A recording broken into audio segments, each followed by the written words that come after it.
दोस्तों अध्याय 10 प्रश्न बैंक 2022 सदिश बीजगणित कक्षा 12वीं वेक्टर अलजेब्रा के जो प्रश्न बैंक है क्वेश्चन बैंक है 2022 की यहाँ का चैप्टर नंबर 10। जी हाँ, अध्याय 10 आज हम यहाँ पर से इस वीडियो में पूरा का पूरा जो है सॉल्व करेंगे। तो चालू करते हैं प्रश्न नंबर 5। प्रश्न नंबर 5 में आपको एक्स वाई और जेड की वैल्यू निकालनी है। तो सबसे पहले तो आपको दिए हैं, जो दिया है तो वो सदिश आप लिख लेते हैं, ठीक है। तो दिया है, मान लीजिए कि आपको दिया है वेक्टर ए, वेक्टर ए दिया है आपको x i plus 2 j, 2 cap of j, ये कैप पढ़ते हैं, प्लस जेड ऑफ के, ये आपको दिया है। वेक्टर बी आपको भी दिया है, वेक्टर बी भी दिया है आपको, ये एरो है इस तरफ के से, ये सदिश है, ठीक है। वेक्टर बी दिया है 2 cap of I plus Y cap of J plus cap of के।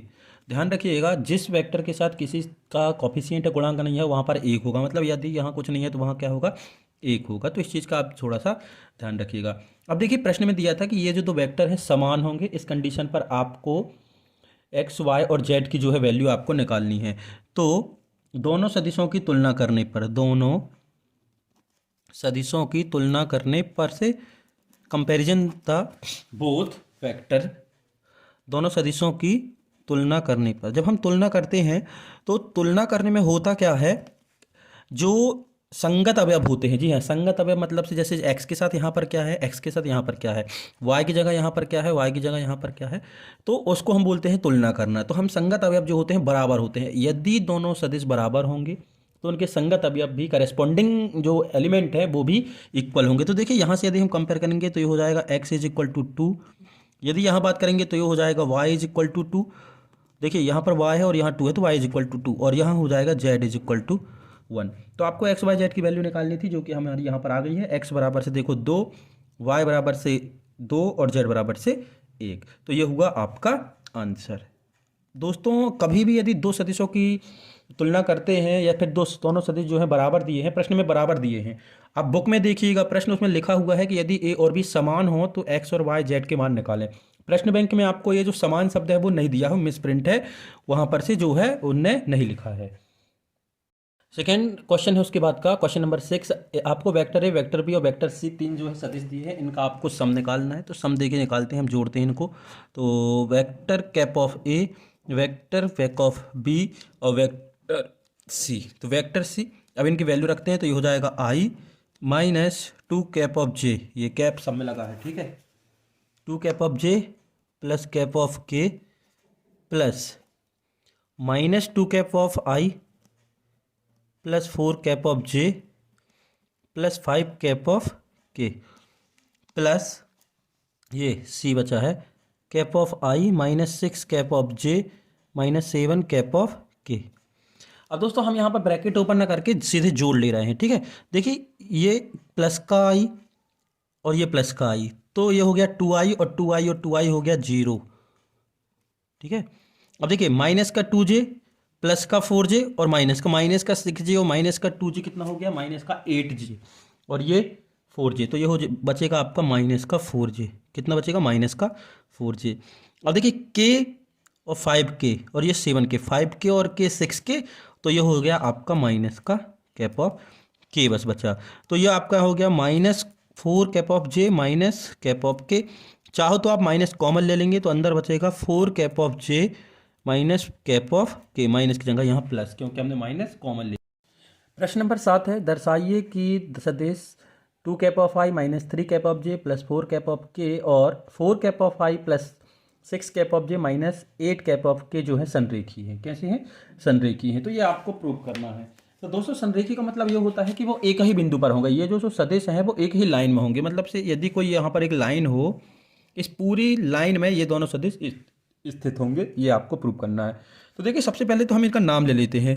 इनका नाम तो दिया नहीं है, तो माना vector A is equal to 2 cap of I minus 3 cap of J plus 4 cap of K, and vector B हम मान लेते हैं तो ये हो जाएगा आपका माइनस का 4 cap of I plus 6 cap of j minus 8 cap of के, ठीक है।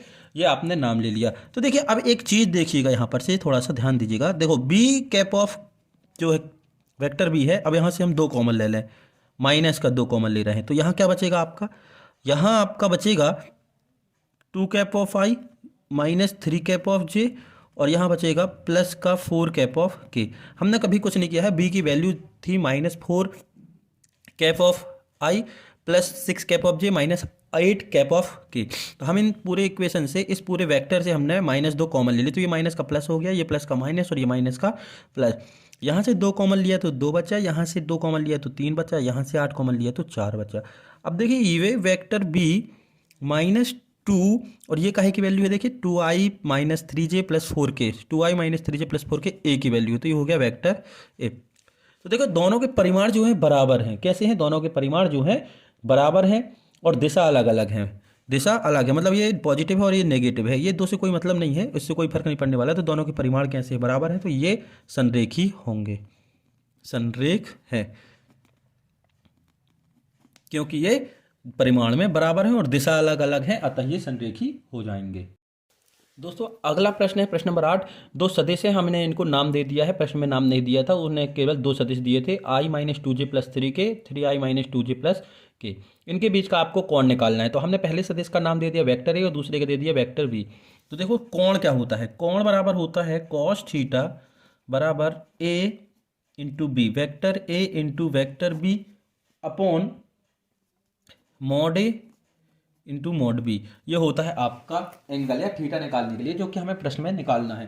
तो ये निकालने के लिए आपको vector A into vector B चाहिए, mod A into mod B चाहिए। तो मॉड ए क्या करेंगे, देखिए मॉड ए निकालते हैं, तो मॉड ए बराबर हो जाएगा अंडर रूट ऑफ, इसके जितने भी कॉफिशिएंट है उनका स्क्वायर करके जोड़ देंगे। तो देखिए इसका गुणांक कितना है, 1 है, तो 1 का स्क्वायर प्लस इसका क्या है -2 है, तो ये हो जाएगा -2 का स्क्वायर प्लस के का क्या है 3 है, तो 3 का स्क्वायर अंडर रूट 1 का स्क्वायर 1, 2 का स्क्वायर 4 और 3 का स्क्वायर 9। इन सबको जोड़ेंगे तो ये हो जाएगा 9 और 1 10 4 14, तो करनी 14, यह आ गया मॉड ए। अब हमें निकालना क्या है, मॉड बी भी निकालना है और ए और बी का सदिश गुणन भी निकालना है। जी हाँ, सदिश गुणन वाले तो वेक्टर प्रोडक्शन निकालना, प्रोडक्ट निकालना है, ठीक। तो अब हम निकालते हैं मॉड ऑफ बी, परिमाण बोलते हैं जिसको, एप्टीट्यूड है ना।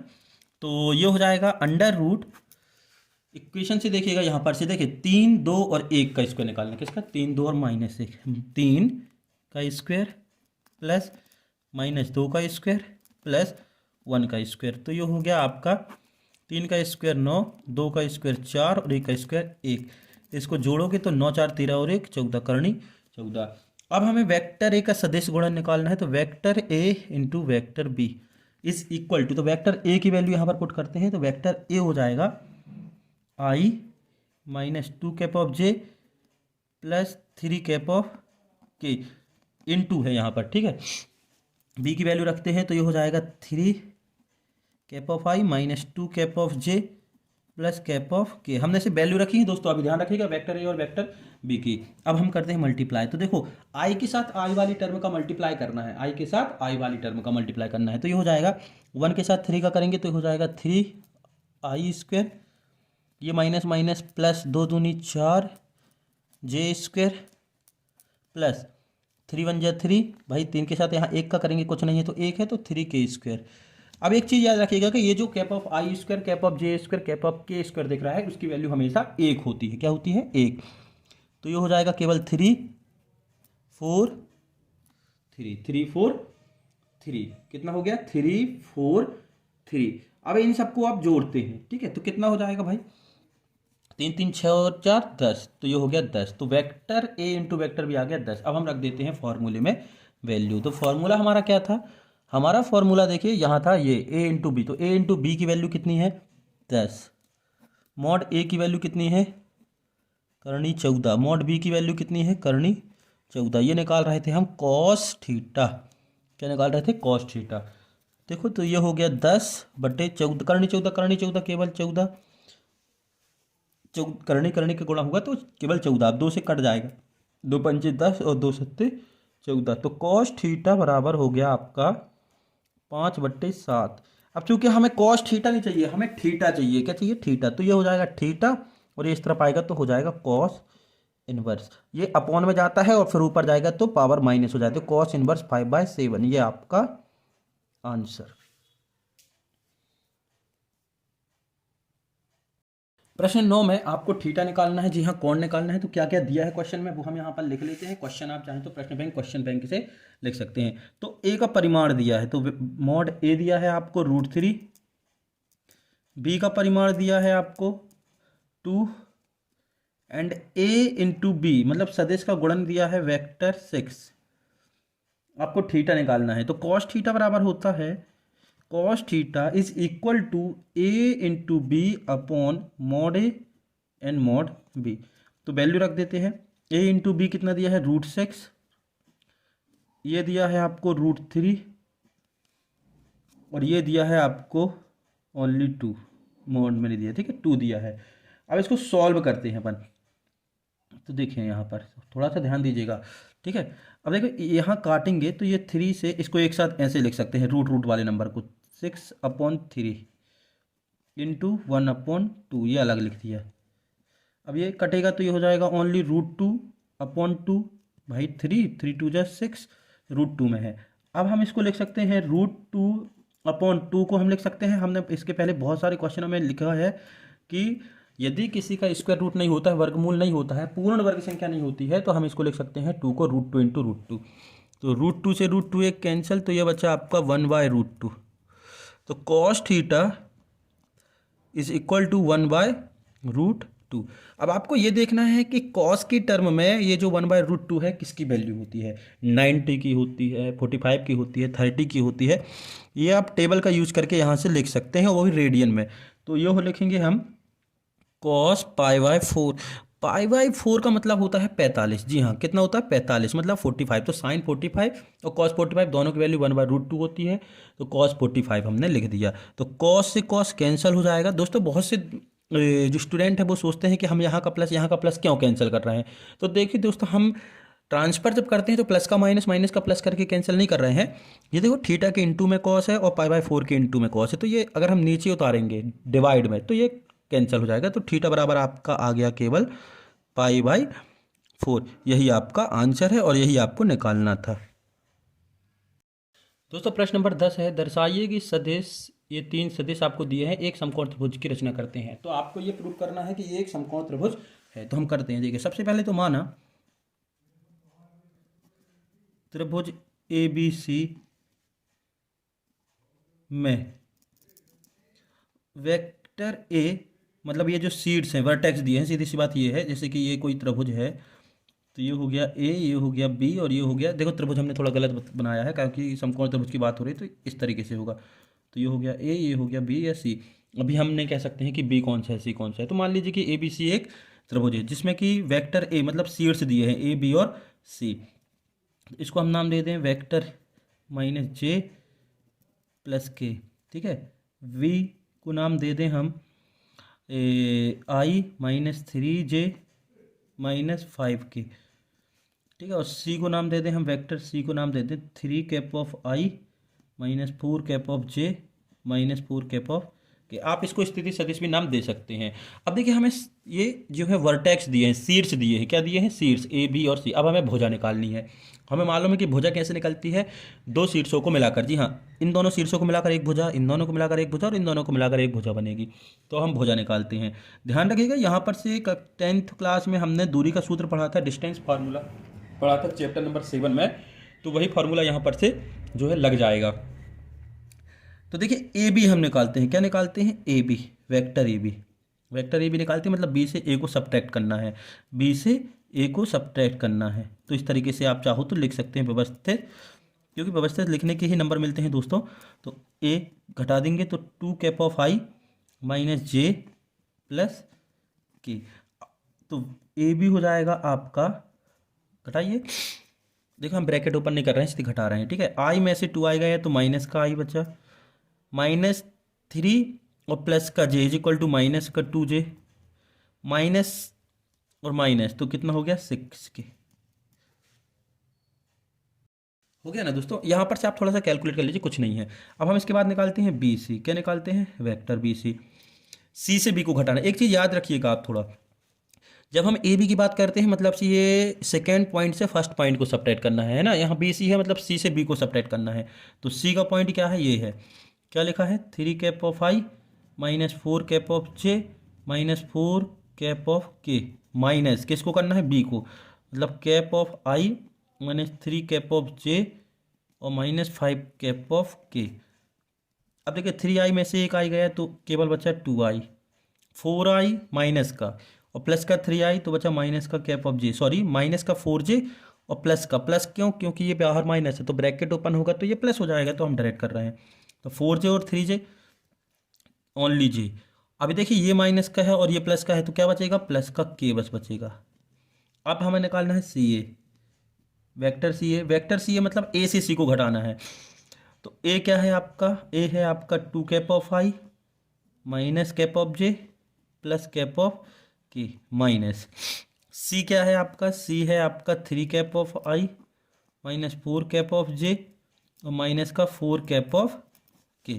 अब सब्ट्रैक्ट करते हैं, 2 में से 3 गए तो माइनस का आई बचा, माइनस और प्लस तो कितना बचेगा, प्लस का 3j प्लस और प्लस तो प्लस का 5 के। तो ये आ गया आपका सी ए। ये तो आ गई हमारी किसी त्रिभुज की साइड, जी हाँ गई, क्या हो गई, साइड मतलब भुजाएं, क्या आ गई, भुजाएं। अब हम निकालते हैं इनका परिमाण, तो ए बी का परिमाण निकालते हैं। तो ए बी का परिमाण कैसे निकालते हैं, ऐसे निकालते हैं ना, ये आपको अभी हमने पिछले क्वेश्चन में बताया था कि परिमाण निकालने के लिए मॉड लग जाता है, और इसका मतलब होता है वहां पर जो भी होता है एक्स वाई जेड के साथ, है ना। जैसे कि हम यहाँ पर बता दें आपको, जैसे कि लिखा है x cap of I plus Y cap of J plus z cap of k. यदि एक कोई वेक्टर ए है, इसका मॉड निकालना है, ये वेक्टर ए है और इसका मॉड निकालना है, तो mod a is equal to हो जाएगा आई के साथ किसका गुणा है, एक्स का, तो एक्स स्क्वायर प्लस जे के साथ वाई है तो वाई स्क्वायर, के साथ जेड है तो जेड स्क्वायर। ये होता है आपका परिमाण या फिर एप्टीट्यूड, जिसको हम बोलते हैं परिमाण, मॉड। तो हम यहाँ पर ए बी निकालना चाहते हैं, तो देखिए ए बी हमारा क्या आया है, ये हम हाईलाइट कर दे रहे हैं जैसे आपको कोई दिक्कत ना हो। देखिए ये जो हमने ए बी निकाली है, ए बी वाली साइड है ना ये, और ये हमारा हमने निकाली थी बी सी वाली साइड, ये हमारी बी सी आई थी, बी सी आई थी ना ये, और ये आई हमारी सी ए, ये हमारी सी ए। इनका हमें निकालना है परिमाण, क्या निकालना है, परिमाण। मतलब देखिए हम डायरेक्ट निकाल रहे हैं। अब ए भी मतलब 1 का स्क्वायर मतलब -1 का स्क्वायर, सब कुछ लिखना है आपको दोस्तों, -2 का स्क्वायर, अब स्क्वायर होगा तो वो तो प्लस हो ही जाएगा, लेकिन लिखना आपको क्लियरली है, -6 का स्क्वायर हो गया।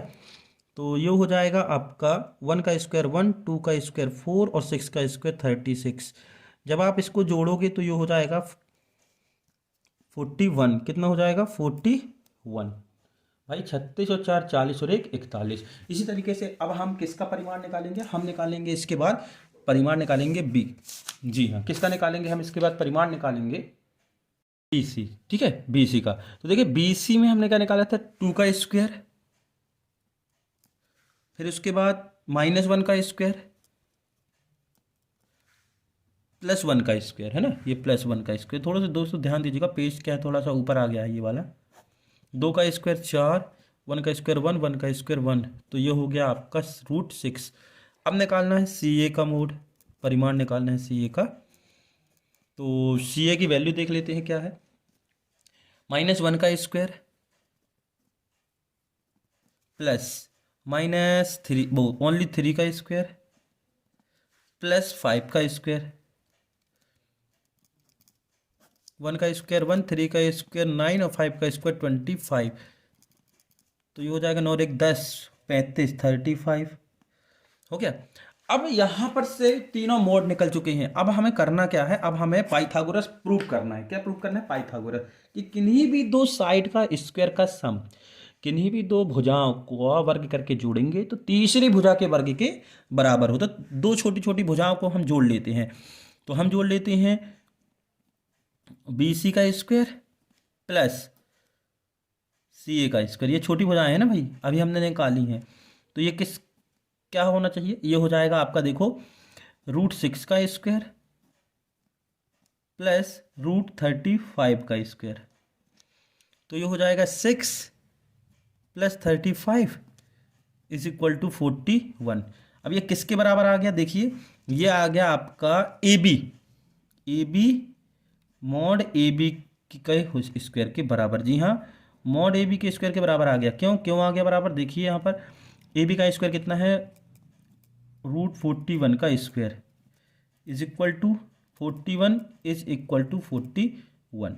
तो ए बी जो होगा, ए बी जो होगा वो हाइपोटेनियस होगा, ए बी जो होगा वो हाइपोटेनियस होगा। तो हम कह सकते हैं कि दिए गए शीर्ष यानी कि दिए गए बिंदु एक समकोण त्रिभुज बनाते हैं। क्यों बनाते हैं? क्योंकि हमने वहां पर पाइथागोरस प्रमेय प्रूव कर दी, समकोण त्रिभुज बनाते हैं। बस हमें इतना ही प्रूव करना था। तो ये आपका सॉल्यूशन हुआ। प्रश्न नंबर 11 है, यदि वेक्टर ए वेक्टर बी आपको दिया है तो आपको मॉड ए क्रॉस बी निकालना है। देखिए यहाँ पर अदिश गुणन की बात हो रही है। जी हाँ, स्केलर प्रोडक्ट की बात हो रही है। किसकी? स्केलर प्रोडक्ट की यहाँ पर जो है बात हो रही है। तो आपको यहाँ पर से थोड़ा सा ध्यान यहाँ देना है कि स्केलर प्रोडक्ट जो है वेक्टर प्रोडक्ट से अलग होता है। तो सबसे पहले तो हम निकालेंगे ए क्रॉस बी। तो ए क्रॉस बी, जी हाँ, स्केलर प्रोडक्ट, और मॉड उसके बाद निकालेंगे। तो ये निकालते हैं आई जे, ओके। पहली इक्वेशन की बात करें, पहले सदिश की बात करें तो पूरा आप उतार दीजिएगा, 2 1 3। यहाँ पर जे के साथ कुछ नहीं है, मतलब 1 है, इस चीज़ का विशेष ध्यान रखें। फिर उसके बाद दूसरे में है 3 5 -2। ये हो गया आपका आव्यूह या मैट्रिक्स फॉर्म में। अब ये तो सॉल्व करते बन जाएगा आपका। R1 के सापेक्ष प्रश्न करेंगे तो देखो हम व्यवस्थित लिख रहे हैं, एक भी स्टेप नहीं छोड़ेंगे। तो आई, जब हम आई छोड़ते हैं तो ये वाला आ जाएगा 1 1, A1 1 जोड़ देंगे, ठीक है। तो ये हो जाएगा 1 3 5 -2। आप थर्ड एंड फोर्थ चैप्टर जरूर देख लीजिएगा। अब ये सेकेंड जो होता है वो माइनस में होता है। तो ये हो गया कैप ऑफ जे, ये वाला और ये वाला, ना कि पहली पंक्ति और दूसरा कॉलम छोड़ देंगे तो ये हो जाएगा आपका 2 3 3 -2, यही हो जाएगा ना। फिर प्लस का के, एक चीज़ याद रखिएगा, सेकेंड हमेशा माइनस में रहता है, ठीक। फिर तीसरे की बात करें तो पहली पंक्ति तीसरा कॉलम छोड़ देंगे तो ये हो जाएगा 2 1 3 5। अब इसको सॉल्व करते तो आपसे बन ही जाएगा, बस आपको एक स्टेप और करना है। ये इसका क्रॉस मल्टीप्लिकेशन, तो ये हो जाएगा -2 और ये हो गया 5 3 15 माइनस का 15, क्योंकि हमेशा इससे मल्टीप्लिकेशन करने के बाद इस मल्टीप्लिकेशन को सब्ट्रैक्ट करते हैं, ठीक। इसके बाद ये हो जाएगा -4 और ये हो जाएगा -9। ये हो गया प्लस के 5 2 जा 10 और 3 1 जा 3, यानी कि 3 एकम 3। अब इसको कैलकुलेट करेंगे तो ये हो जाएगा -17 कैप ऑफ आई माइनस 9 4 13 और माइनस माइनस प्लस का 13 कैप ऑफ जे। 10 में से 3 गए तो 7, तो ये हो गया प्लस का 7 के, ठीक। अब देखिए हमें निकालना क्या था, हमें निकालना है परिमाण, मतलब मॉड निकालना है। तो मॉड निकालते हैं। तो जैसे कि इसके पहले वाले क्वेश्चनों में किया है, यहाँ पर वही काम करेंगे। तो mod a cross b is equal to √of -17 का स्क्वायर प्लस 13 का स्क्वायर प्लस 7 का स्क्वायर इज इक्वल टू 17 का स्क्वायर होता है 289 289, 13 का होता है 169 169 और 7 का होता है 49। इन सबको जोड़ दीजिए आप, इन सबको जोड़िए। तो इन सबको जोड़ने पर कितना आएगा? देखिए 9 9 18, 9 3 27 की 7, रिमाइंडर 2, 6 4 10 और 8 18 और 2 20 की 0, रिमाइंडर 2 है ना। तो 2 और 1 3 और 2 5।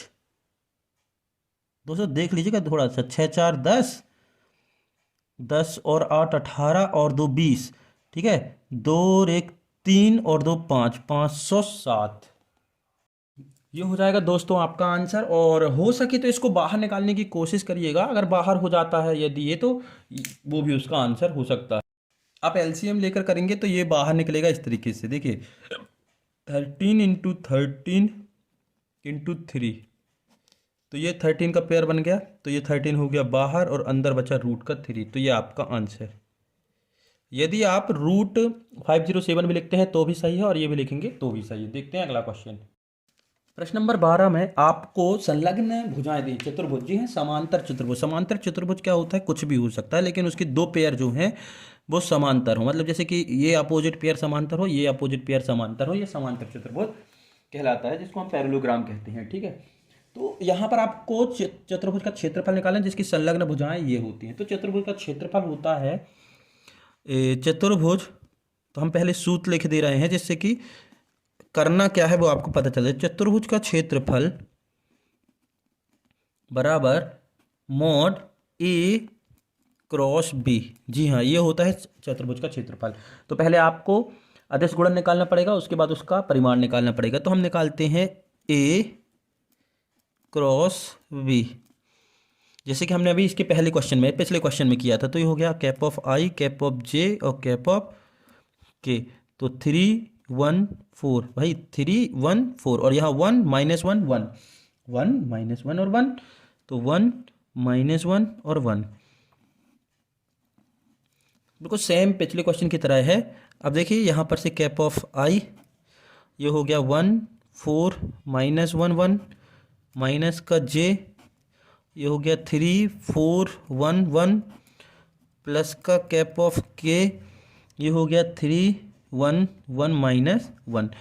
तो कैप ऑफ आई 1 एक एकम 1 और माइनस माइनस प्लस 4 एकम 4, माइनस का कैप ऑफ जे 3 एकम 3 और माइनस का 4, plus cap of k minus का 3 माइनस का 1। तो ये करेंगे तो हो जाएगा 6 cap of I minus minus plus का कैप ऑफ जे, प्लस का क्यों, 3 में से 4 का है तो माइनस 1 और माइनस माइनस हो गया प्लस का जे, माइनस का 4 के, माइनस का 4 के। ये हो गया आपका 5 पाई प्लस जे -4 के। अब हमें क्या चाहिए, परिमाण चाहिए। तो हम ए क्रॉस बी का परिमाण निकालते हैं, तो मॉड लग जाएगा, बस एक स्टेप बचा। तो ये हो गया 6 का स्क्वायर प्लस 1 का स्क्वायर प्लस -4 का स्क्वायर। तो 6 का स्क्वायर हो गया आपका 36, 1 का 1 हो गया और -4 का हो गया 16। कितना हो गया 16। अब इनको आप जोड़ लीजिए, तो 36 1 और 16 हो जाएगा करनी। कितना हो जाएगा आपका करनी का, ध्यान दीजिएगा थोड़ा सा यहाँ पर दोस्तों, यहाँ ध्यान दीजिएगा, 1 एकम 1 और 4 एकम 4, ये देखो 4 है, ठीक है, तो ये गलती हो गई थी, तो ये 4 और 1 5 हो जाएगा। इसके लिए देखिएगा, ध्यान दीजिएगा, ये 5 का स्क्वायर, तो 5 का स्क्वायर यहाँ हो गया आपका 25। कितना हो गया 25, तो 25 और इन सबको जोड़ेंगे तो हो जाएगा 42। तो ये आपका आंसर। तो समांतर चतुर्भुज का क्षेत्रफल आ गया आपका करनी 42। प्रश्न नंबर 13 है, एक्स का वह मान ज्ञात कीजिए जिसके लिए एक मात्रक सदिश है। तो ध्यान दीजिए, इसका जो परिमाण होगा वो 1 होगा। मात्रक सदिश का मतलब ये होता है कि ऐसा सदिश जिसका परिमाण 1 हो। तो सबसे पहले तो आपको दिया है, एक इंपॉर्टेंट चीज ये दी है कि x cap of I plus cap of J plus cap of के जो है, इसका परिमाण जो है वो 1 है। परिमाण के लिए हम क्या करते हैं, मॉड ही लगाते हैं ना, तो हमने मॉड लगा दिया। तो अब देखो गुणा करते हैं, तो ये हो जाएगा x cap of I plus x cap of J plus x cap of के। एक्स का गुणा हो गया इन सब के साथ बराबर 1। अब परिमाण निकालने के लिए हम क्या करते हैं, हमारी मेथड तो हमें मालूम है कि ये आई के साथ किसका गुणा है, एक्स का, तो एक्स स्क्वायर, जे के साथ किसका है, एक्स का, तो एक्स स्क्वायर, के साथ किसका है, एक्स का, तो एक्स स्क्वायर। ये करते हैं, इसके पहले वाले क्वेश्चन में भी हमने ये किया है, इज इक्वल टू 1। तो जब इनको करेंगे तो ये हो जाएगा 3x square is equal to 1।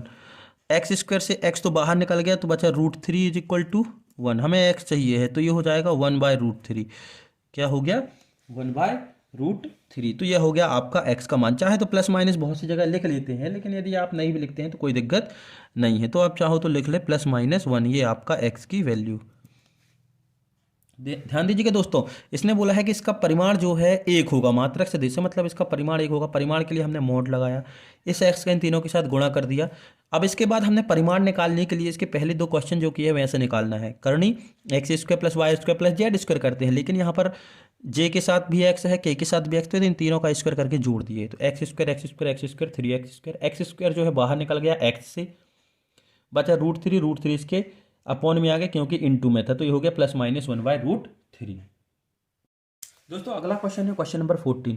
तो दोस्तों यदि आपको वीडियो समझ में आती है, सवाल समझ में आते हैं, तो आप ज़्यादा से ज़्यादा वीडियो को शेयर करें और लाइक करना बिल्कुल भी न भूलें। यदि आप पहली बार चैनल पर आए हैं तो चैनल को सब्सक्राइब जरूर करें दोस्तों।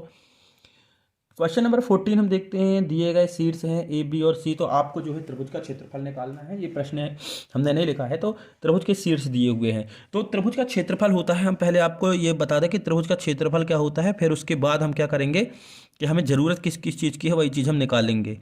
तो त्रिभुज का क्षेत्रफल होता है 1/2 AB × AC। 1/2 AB इंटू ए सी। सबसे पहला तो देखो हमें ए बी चाहिए, फिर ए सी चाहिए, उन दोनों का फिर सदिश गुणन चाहिए, उसके बाद 2 का भाग दे देंगे।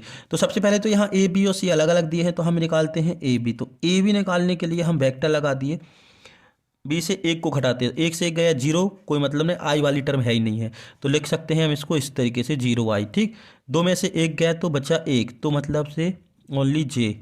3 में से एक गए तो 2, तो ये हो गया 2k। ये हो गया आपका ए बी। कितना हो गया ए बी? J+2k। अब उसके बाद हमें चाहिए है ए सी। क्या चाहिए है? ए सी। ए सी मतलब सी में से ए को सब्ट्रैक्ट करना है, सी में से ए को सब्ट्रैक्ट करना है, इस चीज़ का ध्यान रखिएगा दोस्तों, सी में से ए को सब्ट्रैक्ट करना है। तो 2 में से एक गया तो एक बचा, मतलब से कैप ऑफ आई बचा। 3 में से एक गया तो 2 बचा, तो ये हो गया 2 कैप ऑफ जे बचा। ठीक, एक में से एक गया तो 0 बचा, तो ये हो गया 0 का के। अब हमें सदिश गुणन निकालना है, तो सदिश गुणन निकालने के लिए हम क्या करते हैं? ए बी गुणित ए सी। ए बी गुणित ए सी, ये भी नहीं है। ठीक है दोस्तों, बस वही आप व्यू वाला नियम लगा देना है। तो आई जे के, पहले वाले में देखो क्या है 0 1 2, दूसरे वाले में क्या है 1 2 0। तो ये हो जाएगा आपका कैप ऑफ आई 1 2, देखो 1 1 A11 जोड़ देंगे तो ये वाली और ये वाली छोड़ देंगे तो 1 2 2 0, माइनस का जे, तो ये हो जाएगा 0 2 1 0, भाई 0 2 1 0, प्लस के, तो ये हो जाएगा 0 1 और 1 2। ठीक है, अब 0 हो गया है, 2 दूनी 4, तो 4 तो जाएगा नहीं, तो ये हो जाएगा आपका माइनस का 4i। कितना हो जाएगा? माइनस का 4i। अब उसके बाद ये 0 और ये माइनस का, तो प्लस का 2j। अब देखिए, ये देखिए यहाँ पर से 0 और 1, तो बचाएगा माइनस का k, माइनस का k। अब हमें निकालना है परिमाण दोस्तों। क्या निकालना है? परिमाण। हम इस तरफ करे ले रहे हैं, इसको थोड़ा सा ध्यान दीजिएगा। ठीक, इसका क्या चाहिए हमें? परिमाण। परिमाण मतलब देखिए यहाँ पर ये दिख रहा है ना मॉड, तो मॉड निकालने के लिए हम करेंगे a B cross A c mod is equal to under root of -4 का स्क्वायर प्लस 2 का स्क्वायर प्लस -1 का स्क्वायर। तो ये हो गया 4 का स्क्वायर 16, 2 का स्क्वायर हो गया 4 और 1 का स्क्वायर 1, तो 16 4 20 और 1 21, तो करनी का 21। अब सूत्र क्या कहते हैं? फॉर्मूला बोलता है 1/2 mod A B cross A C. ये वेक्टर आप लगाना ना भूलें, यहाँ हम थोड़ी सी गलती कर बैठते हैं। तो ये हो जाएगा आपका त्रिभुज का क्षेत्रफल 1/2√21, हमने वैल्यू रख दी, ये आपका आंसर। और दोस्तों आप बार बार बोलते हैं कि सर और चैप्टर के बनाइए, तो इसके पहले के चैप्टर भी बन गए हैं, आप डिस्क्रिप्शन में जाकर देखिए, साइड में वहाँ पर इस तरीके से एरो का साइन होगा, इसको क्लिक करेंगे तो नीचे पूरी लिस्ट आ जाएगी डिस्क्रिप्शन में कि किस किस चैप्टर के जो हैं आपके सॉल्यूशन हो गए हैं, तो वहाँ जाकर आप उसको क्लिक करके देख सकते हैं।